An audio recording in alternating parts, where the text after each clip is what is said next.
Rajdhani Institute of Engineering and Technology. Engineering the future.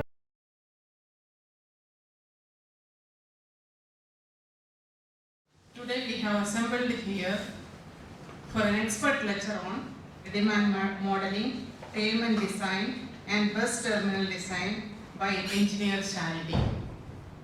Shalini is presently working as scientist in Highway Engineering Division of National Transportation Planning and Research Center, Pattam, Trivandrum, which is an R&D center of Government of Kerala. She is a postgraduate in Traffic and Transportation Engineering. Also, she has got diploma in networking and internet applications and another diploma in GPS survey solutions. Altogether, she has got 9.5 years of professional experience.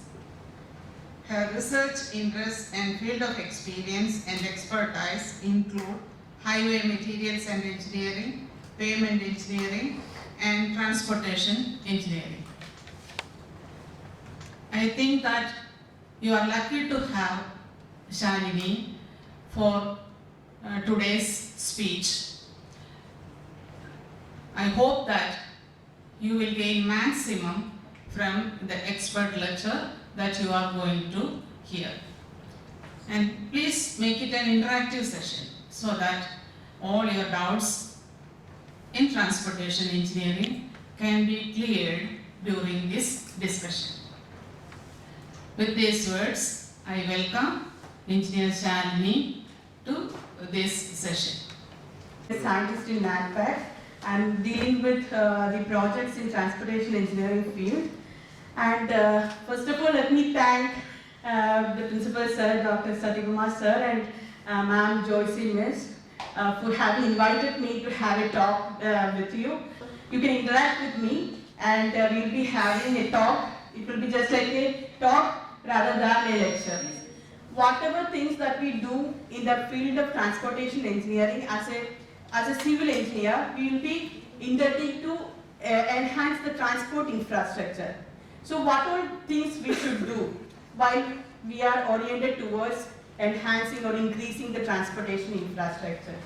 So you're all well aware that the transportation engineering should have a good background of planning. That is, whatever we materialize on the surface should have a thorough planning behind it.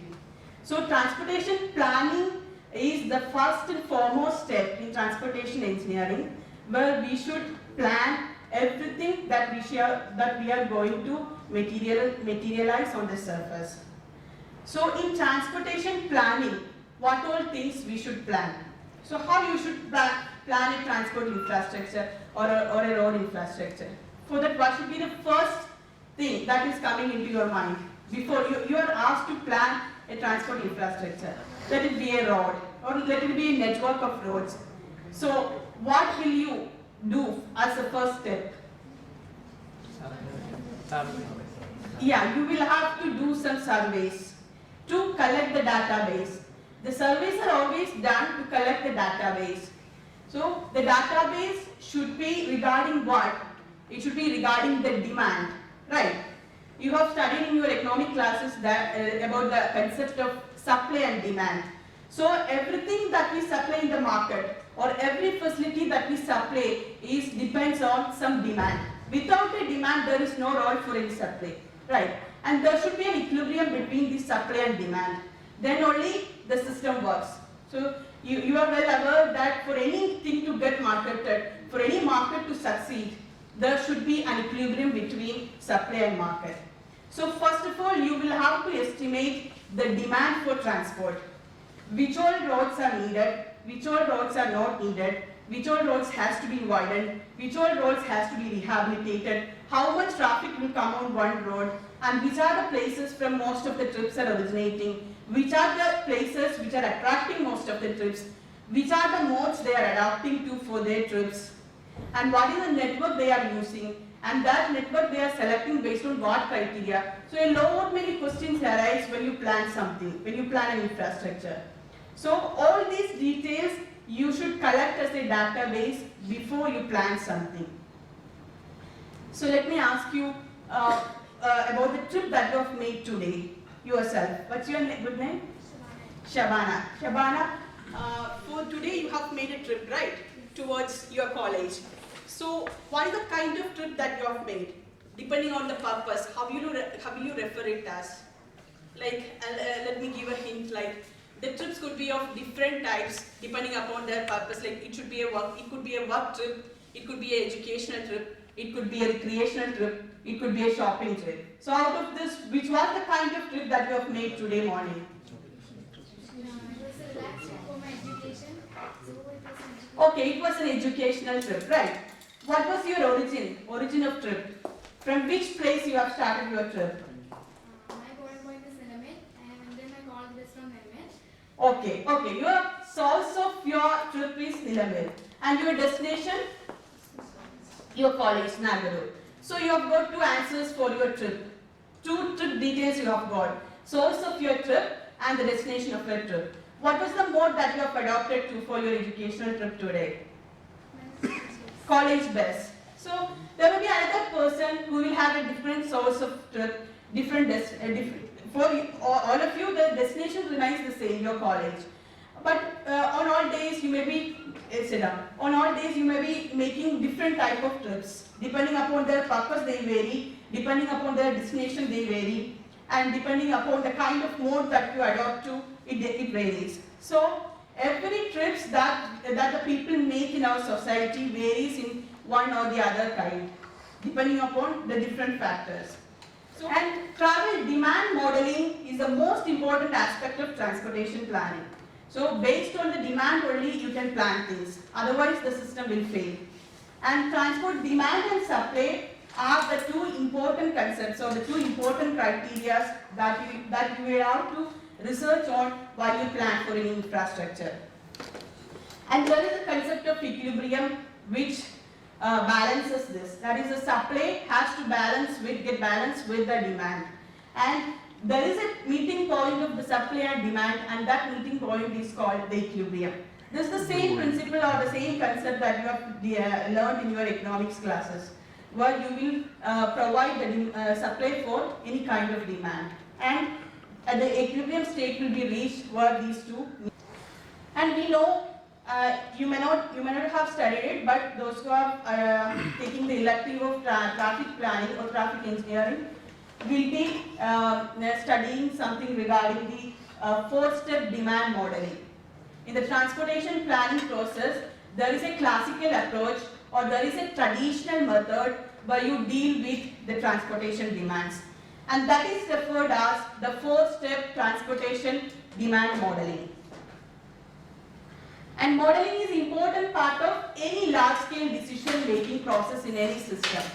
As you have grown up engineers, while you pass out from this institution, you may be assigned with different tasks in your career. So if you are asked to do something related with a transportation project, then if you are asked to plan something in the transportation sector, then modeling will be a basic thing that you have to deal with, and every decision-making process will be based on this modeling.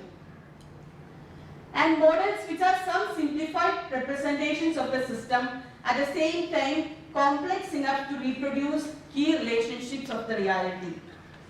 The models that you make now, models, you are all aware of models. Models are of different types. There are physical models. You make models of dams, small models of dams. Those are referred as physical models. You make models of aircrafts and you do some research on it. That is a kind of modeling where you make physical models. Also, you are aware of mathematical models, Newton's equation or Einstein's equation. Those are all mathematical models where you are correlating some independent variables and making a relation between them so that you will get a dependent variable on the LHS side. So these are all mathematical models. Also, there could be some symbolic models. You will represent your different factors based on a diagram, like a time-space diagram for the vehicle movement. You can plot a time-space diagram or a time-distance diagram for your vehicle movement in the form of a picture, where that is a symbolic model. So modeling can be of different types, but in transportation, mostly we do with the mathematical models, where you arrive at some relationship between the independent variables based on which you can decide upon the dependent variable which is put on the LHS side. So that is the basis of modeling. That is, you are obtaining some relationship between the key variables in the system. And modeling is an important part of large decision making process in any system.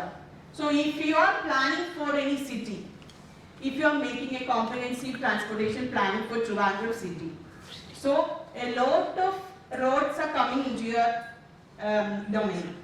A lot of people, the whole society who are traveling along the roads in Trivandrum city is coming into your domain.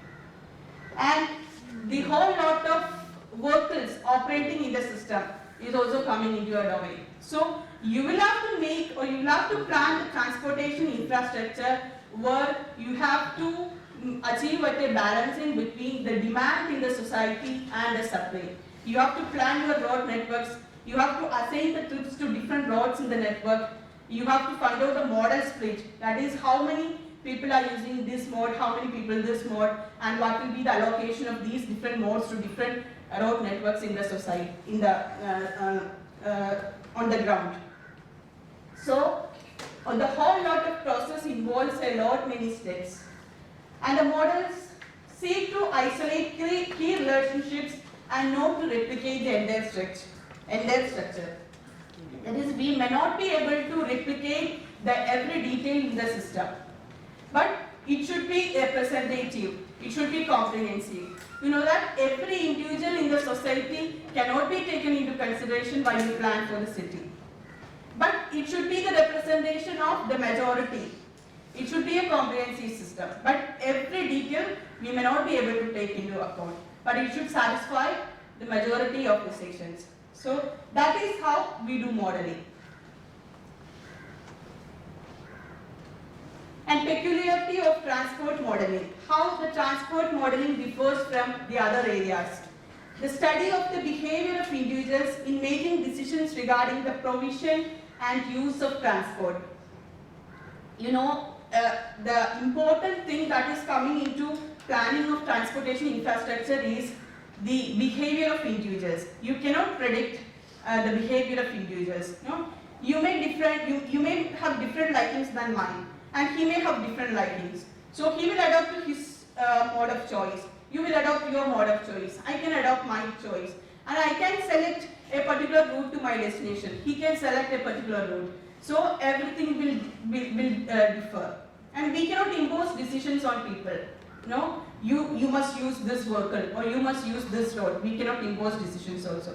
So all these are peculiarity while planning the transportation infrastructure, where we cannot impose any decisions on people. We will have to take them into our consideration, their likings, their choice, and what all constraints are available, constraints are existing, that also we will have to take into account. So it is a complex process, but after doing a whole lot of analysis, we finally have to arrive at a simplified mathematical model or a simplified formula to explain the whole phenomena. And unlike other engineering models, transport modeling tools have evolved from many disciplines like economics, psychology, and geography, sociology, statistics, etc. If you think, you can see that all these subjects will come into consideration while you do a mathematical modeling in transportation. You will have to adopt to statistical tools.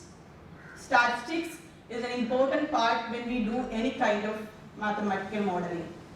And also geography, how the geography comes in. How the geography comes in, yourself, he is feeling sleepy, right? How the geography is coming into our consideration. You can sit and tell. How geography becomes an important subject while we do any kind. You can as you say any opinion, you can just do it. It may not be right, it may not be wrong, it can be right or wrong. Whatever you feel like, you can say. The range structure like values and all that. Yeah, the land use details. The land use details has its own role in making any transportation infrastructure decisions, right? Now some areas will be will not be residential areas, some will be industrial areas, some will be commercial areas. So depending on the type of land use, the trips made from those areas differs. Also the trips attracted to such areas differs. So land use is an important criteria. And psychology, how the psychology is a factor? Yourself. Yeah. How psychology comes into effect or how comes into our consideration when we do a transportation modeling. Yeah, the behavior of people, the attitude of people. You know, when you are riding a car or riding a scooter, somebody crosses the road, no? The reaction time taken by you to respond may differ from another person. So some may take more time to react, some may get shivers, some may be taking very long time to react and apply the brakes. But some other people who are very vigilant, they may take only less time. So that depends upon the psychological behavior, psychological aspects, like the reaction time that they take to respond, and also the way they respond, that also differs. Some may divert their vehicle, some may suddenly apply force. So all those aspects varies. So psychology of the users, the road users, has its own role in deciding anything related with transportation facilities. Also economics. You know, demand and supply is the basic thing, and that's a part of economics. So likewise, different subjects are coming into role when you do the transportation infrastructure designs. Next is transport demand and supply. You might have seen this figure. This is the basic supply demand curve, where you know when the supply and demand curves are shown here, and the meeting point is the equilibrium. That is, when the cost increases, when the supply increases, the cost also. When the supply increases, the cost of things will decrease, right? When the demand increases, the cost increases. So there should be a balancing between these two, and that will be the equilibrium state. And transport demand is a derived demand. You are not traveling for the sake of traveling, is it? For some purpose only you will be traveling. So it's not a basic need, but it's a derived demand. The transportation need is not a basic need, like your food or water or shelter. It's a derived demand. For different purposes, you will have to make a travel. That is why it is referred as a derived demand. You are not traveling just for the sake of traveling. You are traveling for some purpose. So that is referred as a derived demand. And demand supply equilibrium. The concept of equilibrium is central to supply demand analysis. Any kind of supply demand analysis is based on the concept of equilibrium. And supply and demand curve is a function of cost, and the intersection is then plotted as the equilibrium point. The supply function will answer the question that will be the level of service of the system. That is an important terminology, level of service.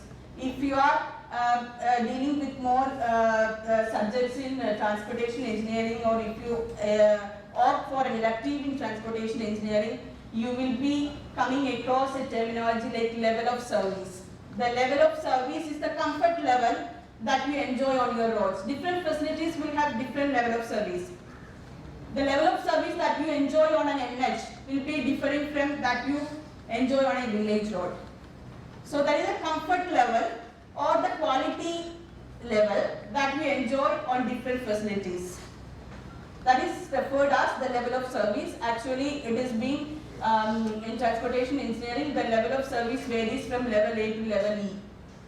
And you can also, for different transport networks or different roads, you can decide upon the level of service based on different criteria. The roadway characteristics, the intersection characteristics, the shoulder characteristics. Different factors are coming in deciding what is the level of service of a particular road. The most common supply function is the link travel time function, which relates the link and travel time. Also, you will be selecting different routes based on the travel time, right? The bus shortest route you will adopt, or the route on which you can reach your destination with the shortest possible time, that route you will select. So travel time is an important factor. Also the cost involved. while you selecting any route, the cost involved in your journey is also an important decision making factor. The mode you select or the route you select depends upon both the cost and travel time. And the travel demand modeling establishes a spatial distribution of travel clearly by means of the appropriate system of zones. And it is a procedure for predicting the travel decisions of people based on the generalized cost for different alternatives. When you have different options, how people will opt for different options, that you have to model. People have different choices, and you have to decide, as a transportation engineer, you have to decide what will be the pattern that the society will make their trip, in which pattern they will be making trips in future. For that, you will have to design your infrastructure. So you cannot just decide upon this route, how many people, 80% people on this route or whatever. It has to have some background, a scientific background. That you are doing with the help of a transportation or a travel demand modeling process. And a choice of destination, choice of mode, choice of route, these are all basic travel decisions. And various modeling approaches are available. And all those you will be studying if you opt for transportation engineering in your PG courses. And I will be giving only a basic idea on the, because if I go into detail, it will be very boring for you. And so these are just the basic concept that you should be aware of when you deal with anything in transportation engineering. And a classical and traditional transport modeling approach, the classical or the conventional modeling approach is the 4-step modeling. What are the 4 steps? What are the 4 steps? Anybody? What may be the first step in transport demand estimation?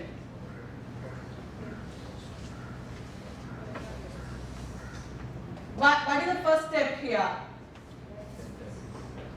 Database collection, yes. That is, after collecting the whole database of the base year, you have collected the travel details of the people, and you have collected this demographic and socio-economic characteristics of the people of a place. You have to plan for the Trivandrum city.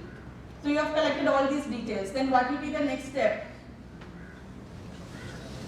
Trip generation. Trip generation.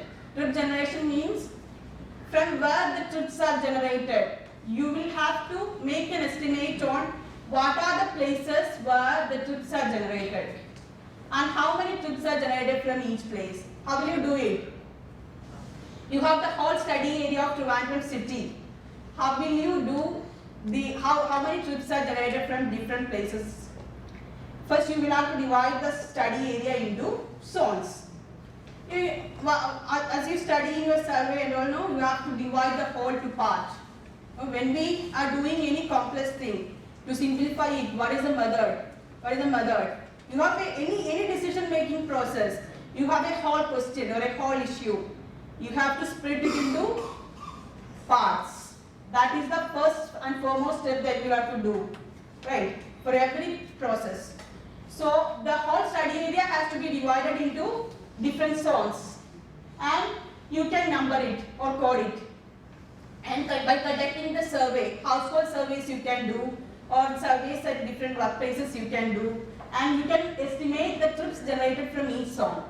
So you will be knowing by distributing a questionnaire, you can collect the trip details from of the previous day, of the current day, or of any day. You can collect the details. What are how many trips you have made today? What was the sources of trip? What is the destination of trip? Origin of trip and destination of trip. What is the mode that you have used? How much travel time? How much cost? And what are the types of trips that you make on every day? Likewise, a lot many questions you can ask and collect database from them. Household surveys you can adopt to. That is a method of conducting this type of surveys, trip details collection by household surveys. Or you can approach people in other workplaces and collect details. Anyway, you cannot collect details from the whole people, but you can do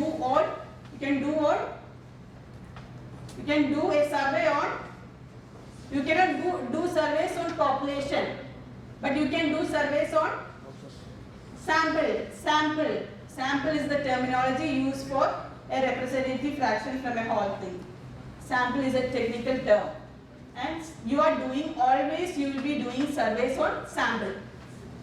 And trip generation, next is the trip distribution, then model split.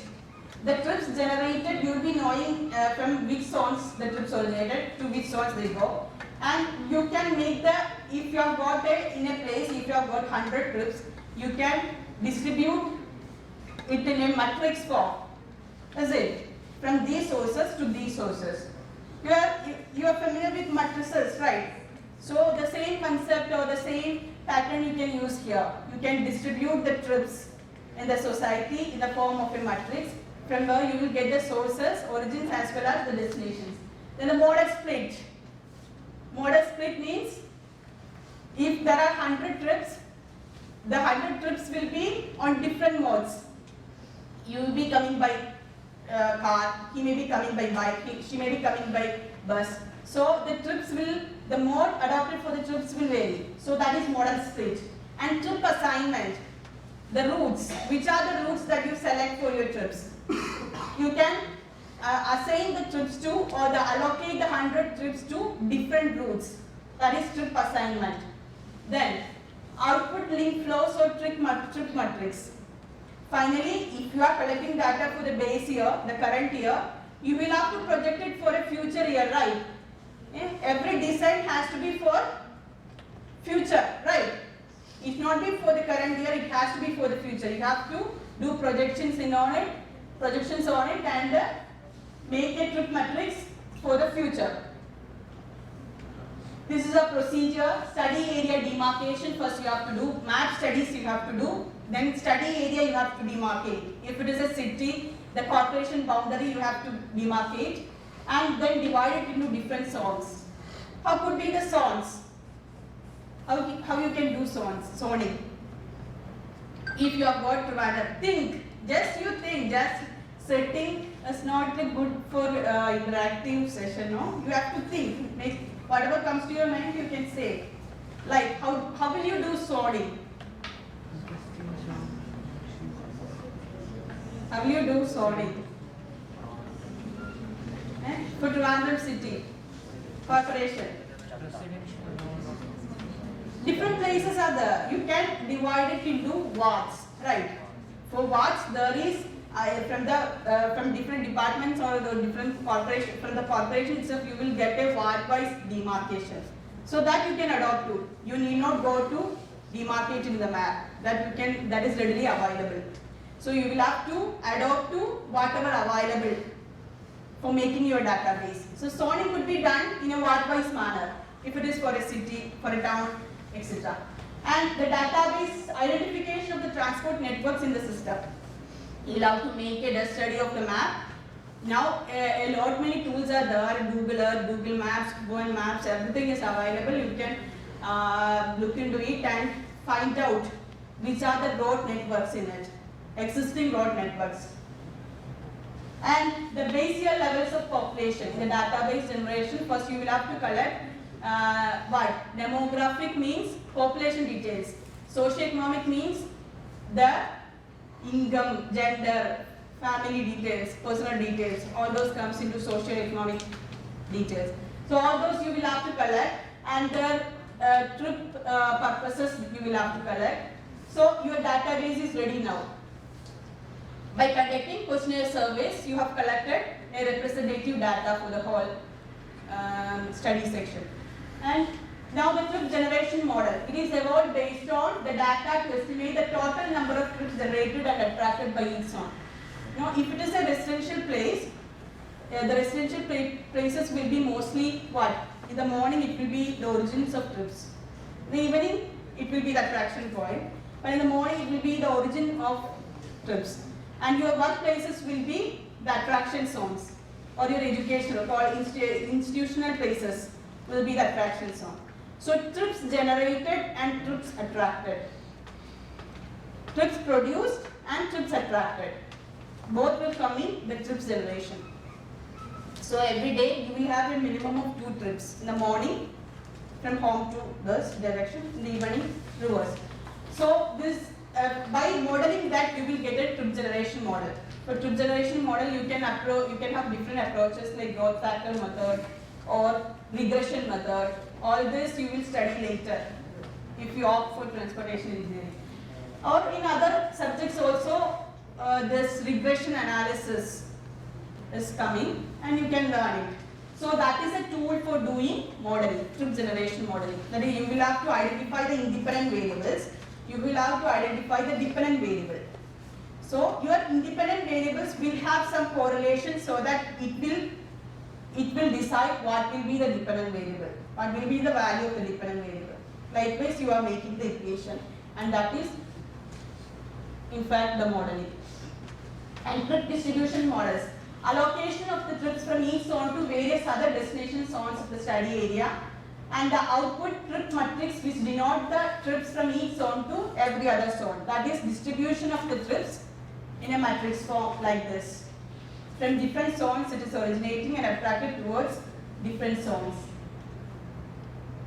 And the model split models means the allocation of the trips to different modes. Trip assignment models. Here the assigning of the each trip matrix to the route network of that particular mode, and this gives the loading on each link of the route network. So this network is a basic idea coming in every subject. If you do any in an environmental project, you will have a pipe network. If it is a transportation project, you will have a road network. So you will have to decide upon what should be the allocation or loading to each segment of the network. So that is the trip assignment models. What will be the deciding criteria for assigning the trips to different routes, that you will have to decide upon. And the purpose of 4-stage modeling is just to answer these 4 questions. These are the basic questions to be answered finally when you arrive at a series of models: trip generation model, trip distribution model, then model split models, then trip assignment. So after doing all these stages in planning process, you will be able to answer these 4 questions: where the trips come from, where they go, by what modes, by which routes. For the whole society, you will have to decide. You will have to answer for these questions. That will be the final output. So you have a demand from the society. You have planned everything in such a manner that it will be able to satisfy the demand from the society. So that is how you have to arrive at the modeling, and that models could be used for future also. For future also it could be used for that city. For any similar city it could be used for planning purpose. So how many roads has to be developed, or how many trips will be originating from a particular type of land use, that you will be able to answer based on the modeling you have done. So what is the first stage of 4-stage travel demand modeling? Yourself. What is the first stage of 4-step yourself? Anybody can answer? Both of you can answer.